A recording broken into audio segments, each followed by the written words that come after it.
muchísimas gracias por invitarnos y por permitirnos contar qué es lo que estamos haciendo en Enaire y en Vueling. Estamos aquí los dos, no porque seamos tímidos, sino porque trabajamos juntos en determinados proyectos y creo que es una parte muy importante que tenemos que contar.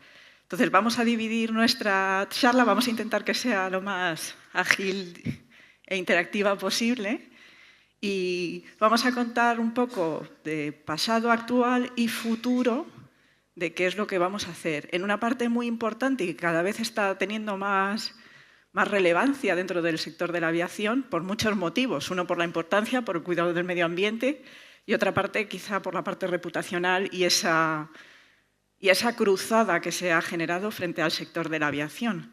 Entonces, con todo esto queremos contaros qué estamos haciendo, qué se ha hecho ya. Yo creo que todos sois del sector y seguro que muchas de estas cosas ya las conocéis. Qué se ha hecho ya y hacia dónde vamos a ir dentro de lo que ahora mismo más o menos podemos saber, pero que seguro que evolucionará muchísimo. Entonces, a lo largo voy a comenzar yo a contaros un poco qué estamos haciendo concretamente en Enaire. En Enaire llevamos ya trabajando desde hace bastantes años el tema de la sostenibilidad. Simplemente un chascarrillo. Yo a mi jefe anterior le decía, actualmente nos dedicamos a recoger cartones, básicamente hablábamos de los consumos, los residuos, etcétera, y de repente todo esto ha explotado y ahora ya hablamos de la eficiencia. ¿Pero qué es la eficiencia? ¿De qué estamos hablando? ¿Eficiencia en emisiones? ¿Alguna vez hemos pensado cómo se relaciona con el ruido? Que hay que primar el ruido, las molestias de las personas, la salud de las personas, las emisiones que también tienen que ver. Son indicadores además interdependientes. Si tengo que reducir emisiones, a lo mejor tengo que molestar más a las personas, tengo que hacer más ruido. ¿Cómo vamos a ser capaces de balancear todo ese tema? Bueno, pues concretamente nosotros dijimos, tenemos un montón de problemas, pero creo que tenemos un plan. Vamos a ver si somos capaces de definir y tratar de ver de una forma, lo que hoy en día se usa mucho, de una forma holística, el problema de la sostenibilidad.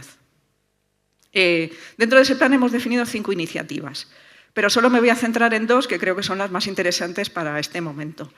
Tenemos una iniciativa muy asociada a lo que son eficiencia en vuelo, emisiones, reducción de las emisiones, que se llama Fly Clean. Y tenemos otra iniciativa que está orientada a ser capaces de reducir la afección acústica sobre las poblaciones, que se llama Fly Quiet. Y esas 2 iniciativas son interdependientes y tienen que convivir. ¿Cuál es nuestro objetivo principal como proveedor de servicios de navegación aérea en cuanto a lo que es la eficiencia en vuelo, ese Fly Clean que os decía?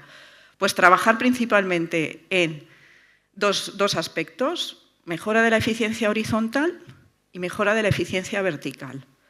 ¿Y cómo lo hacemos? Bueno, para ello, la cadena del sector de la aviación tiene muchísimos actores y necesitamos estar todos relativamente coordinados.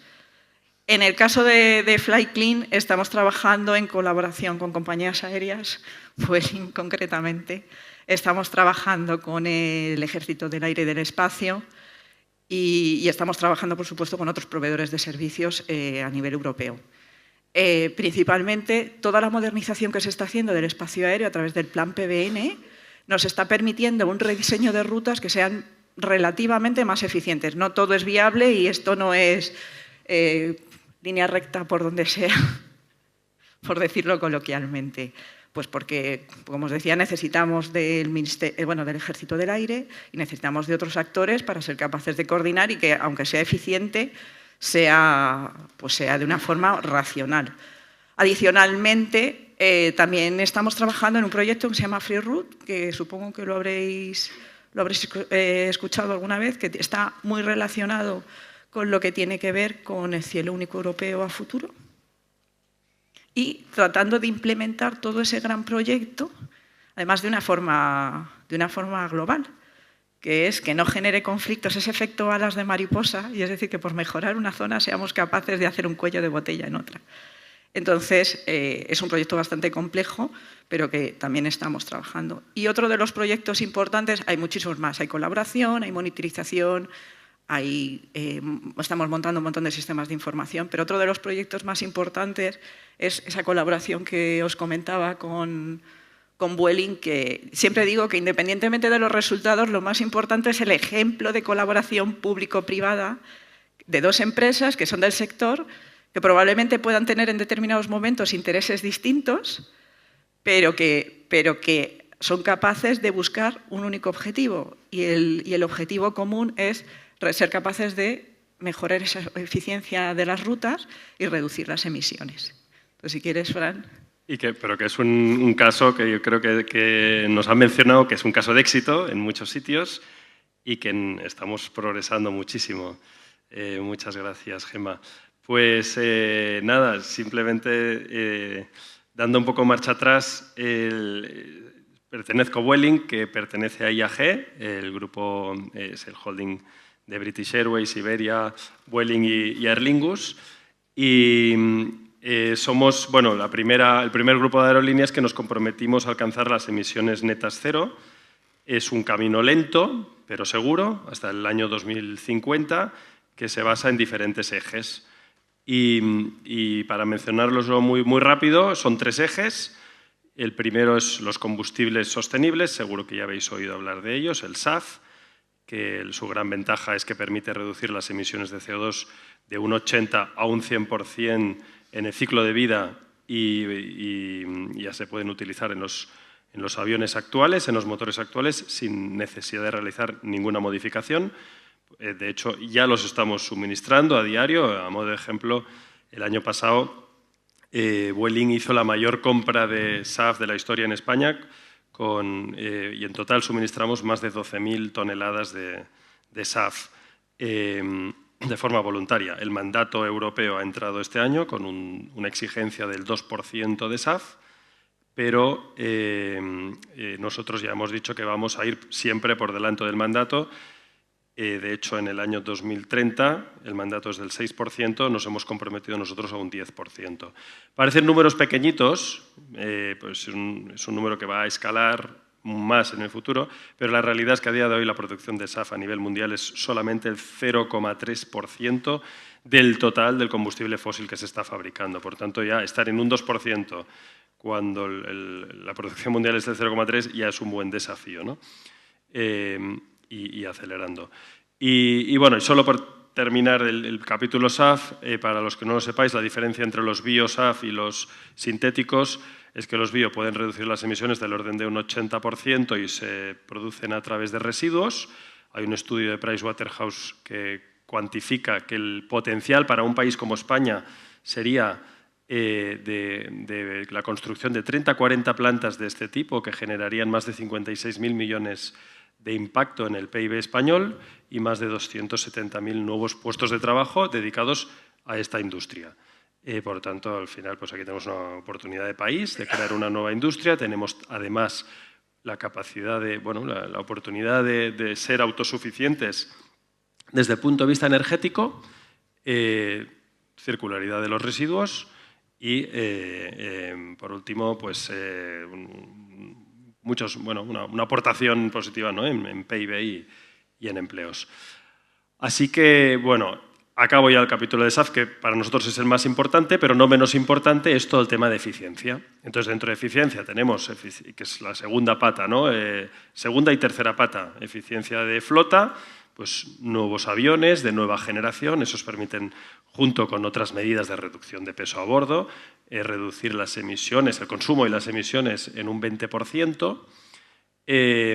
Y, por último, eficiencia de operaciones, ¿no? Que es un poco a lo que me gustaría hablar más hoy, siguiendo con lo que nos ha contado Gemma.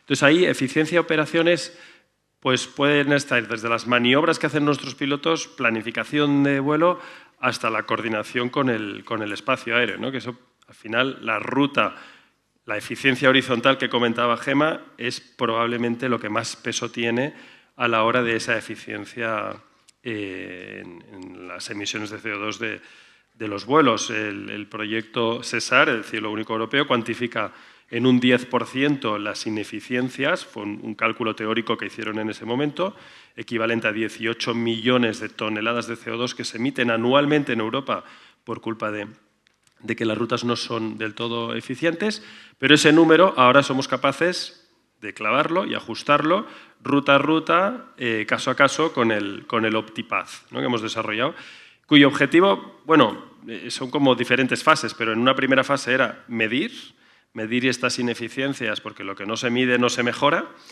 establecer un nuevo indicador, que ahora con Gema os contaremos más a nivel lobby cómo lo estamos llevando a Europa, y Eurocontrol pues, nos lo está comprando para medir el performance o el rendimiento de los gestores del espacio aéreo, en vez de utilizar una medida que se llamaba AKEA, que básicamente, ¿no?, miraba la eficiencia horizontal en millas náuticas. Ahora lo mediremos en emisiones de CO2. Y bueno, como curiosidad, no sé si habéis visto el vídeo antes, que se veía ese avión, ¿no?, que hacía una ruta entre Bilbao y Tenerife. Lo que nos mostraba ese vídeo es que la ruta más corta, desde el punto de vista de la línea ortodrómica, no siempre es la más eficiente.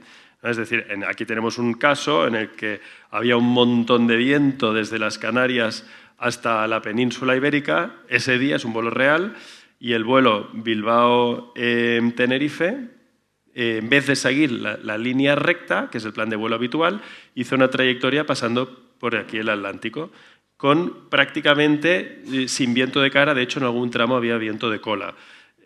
Claro, esta ruta nos permitió ahorrar, creo que era del orden del 10 a 12% de combustible, que si hubiéramos ido viento en cara, ¿no?, y tiempo. Pero si eso lo mides, bueno, y esto no es que sea algo innovador, esto es lo que han hecho las aerolíneas toda la vida, siempre que han podido, ¿no?, con sus planes de vuelo. Pero claro, si tú mides con los parámetros que hay en este momento la eficiencia del espacio aéreo en función a la línea negra, pues digo, uff, qué ineficiente ha sido ese vuelo, cuánto más lejos de la realidad, cuando en realidad este vuelo ha sido el más eficiente posible. Entonces, este indicador que hemos creado conjuntamente con Enaire, pues lo que nos permite es ver pues realmente dónde están las ineficiencias del sistema y dónde lo estamos haciendo bien, ¿no? Ahí tengo que agradecer muchísimo a Gema y todo el equipo, porque claro, nosotros al principio empezamos desarrollando el dashboard para medir la eficiencia del espacio aéreo, pero claro, nos dijeron, no, pero lo que habría que medir, lo que habría que encontrar es un nuevo indicador. Entonces, este nuevo estándar que hemos sido capaces de establecer conjuntamente y que hemos llevado a Europa es, digamos, la culminación de esta primera fase. Ahora entramos en una segunda fase en la que estamos mirando, ¿no?, formas conjuntas de hacer quick wins o corredores aéreos, digámoslo, eficientes, en donde podamos poner en práctica el cómo mejorar estas eficiencias, ¿no? En los pain points, esos puntos que vemos que son más calientes, ver cómo lo podemos hacer para mejorar. Sí, sobre todo, perdona que te interrumpa, porque al final la perspectiva ANSP y compañía en algunos puntos difiere. Entonces, tenemos que ser capaces de que sea eficiente. Ellos, como le comentaba antes de la charla, le decía, al final, vosotros veis dónde están las ineficiencias, por eso, por lo mismo que planteaba el vídeo. Nosotros estábamos midiendo, que es un indicador que está definido desde la Comisión Europea, nos viene para ser capaces de medirnos a todos los proveedores de servicios de navegación aérea a nivel europeo, pero se limita a medir en planta, es un indicador en dos dimensiones, una línea ortodrómica sin tener en cuenta, por ejemplo, pues, zonas prohibidas, áreas militares, no tiene en cuenta tampoco las salidas, los procedimientos, línea recta, ya está. Yo siempre digo que en aviación se rompe el axioma de la distancia más corta entre dos puntos, es una línea recta, porque hay que tener en cuenta la meteo, pero ellos han sido capaces de decir, no, realmente no es cuestión de línea recta, es donde consumimos menos, porque al final es lo que nos interesa, generar menos emisiones. Entonces teníamos que cambiar también los ANSPs esa perspectiva y esa visión y hacer un poco ahí cambiar nuestro chip. Y entonces, gracias a ellos, nos empiezan a identificar cuellos de botella, pero nosotros tenemos que ser capaces, lo que comentaba anteriormente, que no genera ese efecto alas de mariposa en otro lugar y que todo el espacio aéreo encaja perfectamente y somos capaces de por lo menos hacer esos quick wins, como dice Frank, y al final es un beneficio para todas las partes. Y probablemente ahí, ¿no?, es donde entra la inteligencia artificial, que al final, ¿no?, nosotros podemos optimizar muy bien una ruta, pero como dice Gemma, si esa optimización luego lleva a, que es un poco lo que desde Eurocontrol siempre se ha dicho, ¿no?, optimizar la red europea en general y los flujos. Quizás un vuelo es menos eficiente, pero por el hecho de circular por un carril, pues te permite que haya otro carril de vuelta, ¿no? Imaginaros un coche en la autopista poniéndose en sentido contrario. O sea, la disrupción que se monta en el otro carril, en la autopista, pues es monumental, ¿no?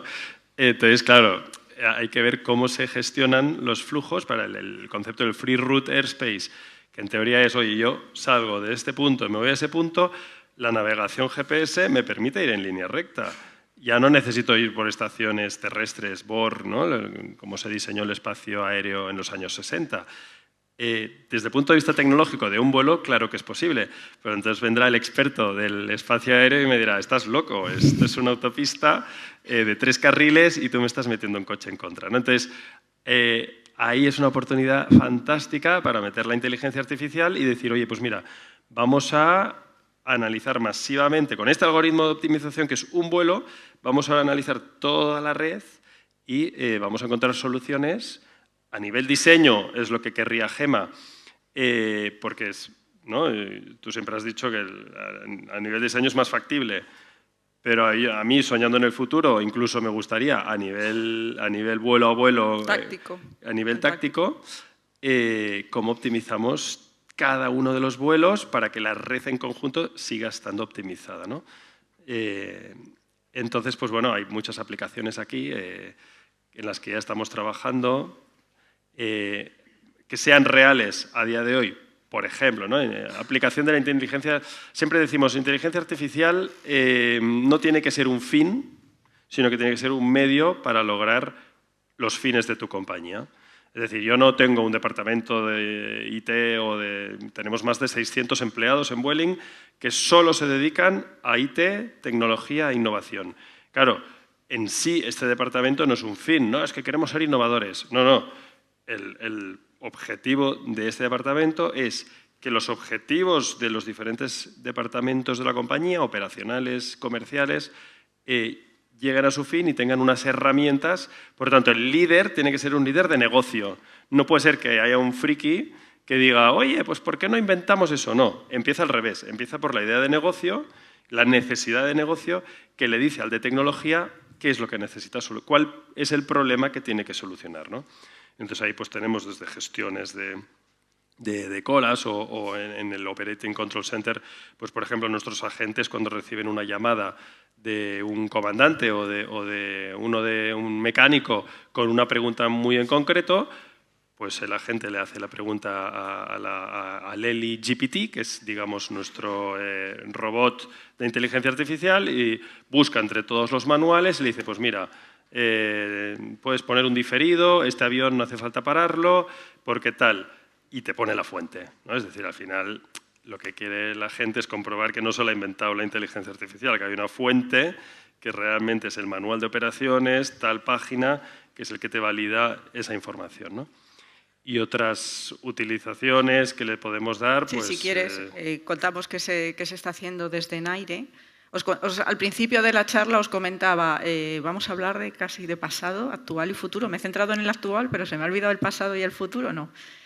El actual lo conoce, el pasado lo conocéis todos. Yo creo que el sector de la aviación, y alguna vez con Eduardo lo hemos hablado esto en alguna charla privada, el sector de la aviación es uno de los sectores que más ha trabajado en mejorar la eficiencia. Desde los inicios de la aviación comercial en los años 50, 60, hasta ahora, aviones un 75% menos ruidosos, se han independizado las emisiones del número de vuelos. Hoy en día las motorizaciones no tienen absolutamente nada que ver en cuanto a emisiones con respecto a los inicios o incluso en los años 80. Entonces, es un sector que está continuamente trabajando en la eficiencia, quizá por un beneficio propio o no, pero en definitiva repercute sobre los demás. Ese ha sido todo nuestro pasado. Ahora estamos en un momento, no sé si llamarlo oscuro para la aviación, o un claro oscuro ahí un poco, y nos obliga, también incluso podremos sacarle esa oportunidad tras ser capaces de transformarlo, nos obliga a trabajar continuamente todos los actores, como os estamos comentando aquí, y el futuro vendrá la IA, que además tenemos cierto decalaje, porque la evolución y la rapidez con la que se está transformando todo esto, el sector aviación quizás va un poco desacompasado, no por algo negativo. Si asististeis a las charlas de ayer, para nosotros la seguridad es muy importante. A todos nos gusta saber que cuando vamos en un avión no se va a caer. Entonces, eso implica muchos estudios, implica muchísimos análisis. Veo aquí alguna compañera de Segu también por aquí. Entonces, creo que es altamente importante el poder ser capaces de acompasarlo. Pero hay una parte de la aviación en la que sí podemos subirnos al carro de esa velocidad y acompasar a esa IA. Y es toda la capacidad de análisis, transformación que podemos hacer. En aire, concretamente, está ya trabajando en optimización de rutas. Estamos tratando de optimizar el cálculo. Tenemos una herramienta que la está desarrollando nuestro Centro de Referencia, Innovación y Desarrollo, que se llama CRIDA, con cálculo de emisiones. Hasta ahora no tenía esa IA, era cálculo basado en las estadísticas de todos los vuelos que tenemos, pero al final eso no deja venir de una base de datos con una serie de datos teóricos.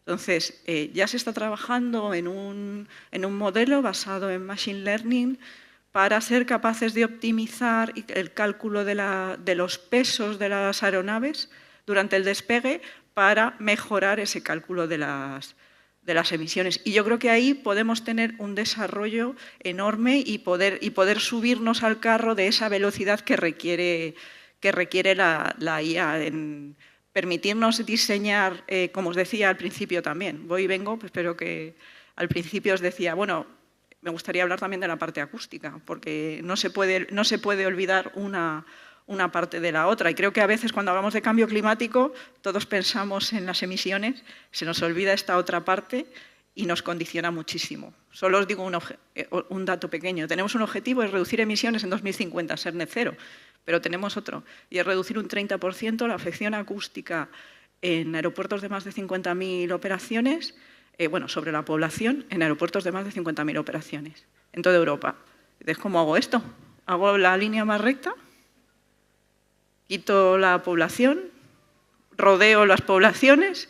Es decir, nos estamos encontrando con un reto muy importante y tenemos que ser capaces de solventarlo. Entonces, ahí también la IA nos puede ayudar. Se puede ser capaz de indicarnos rutas, optimización de rutas en ambos sentidos, ser capaces de ver dónde vamos a primar. Por supuesto, el ruido siempre se va a primar alrededor de los aeropuertos, porque las aeronaves van muchísimo más bajas y es donde más molestan.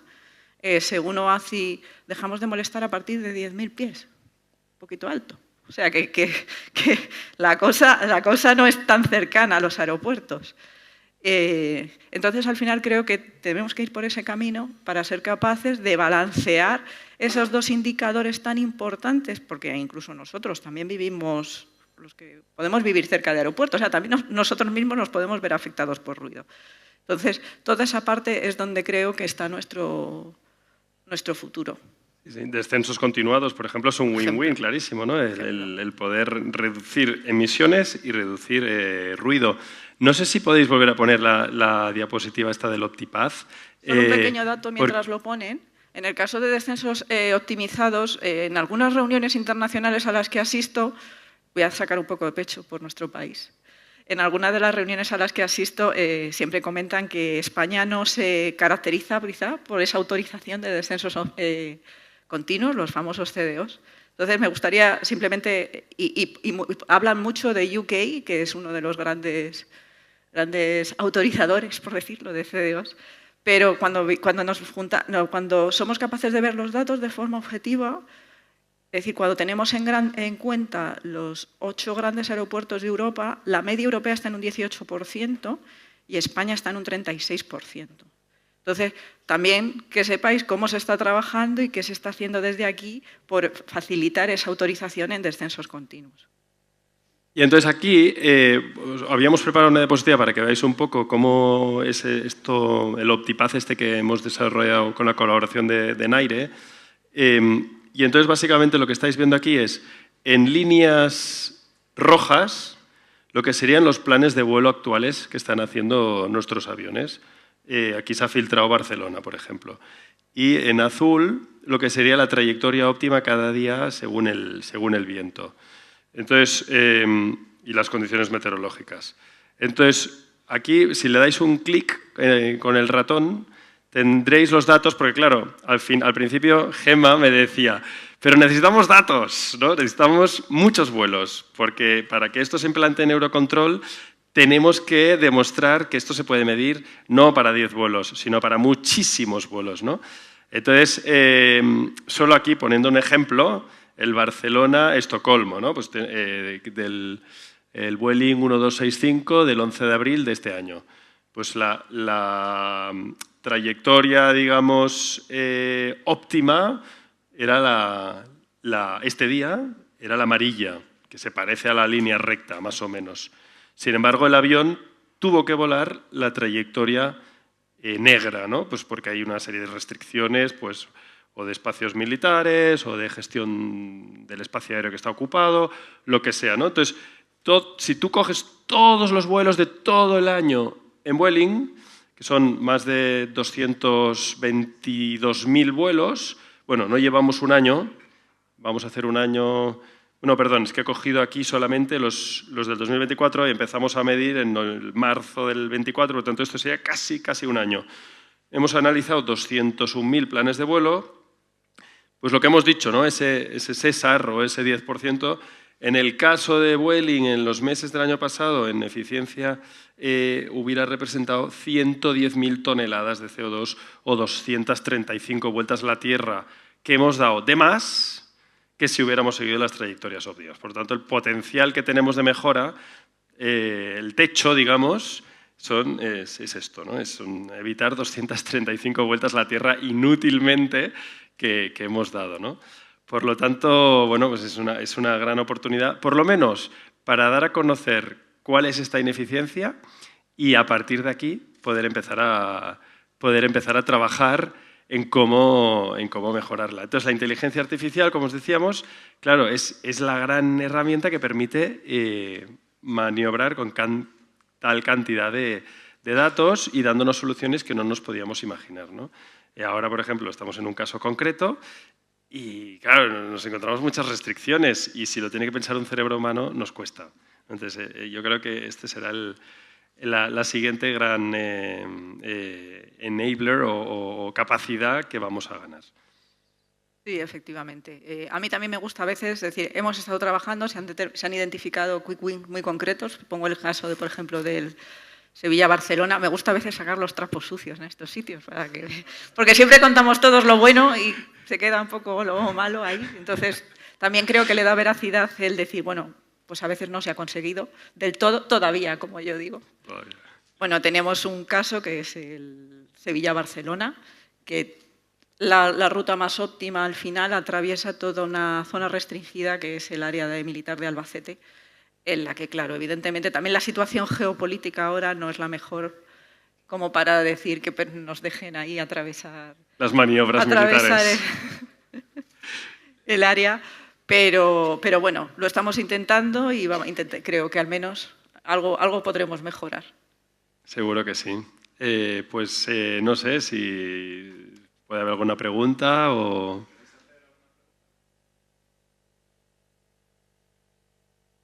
Pues ya estamos, muchas gracias. Gracias.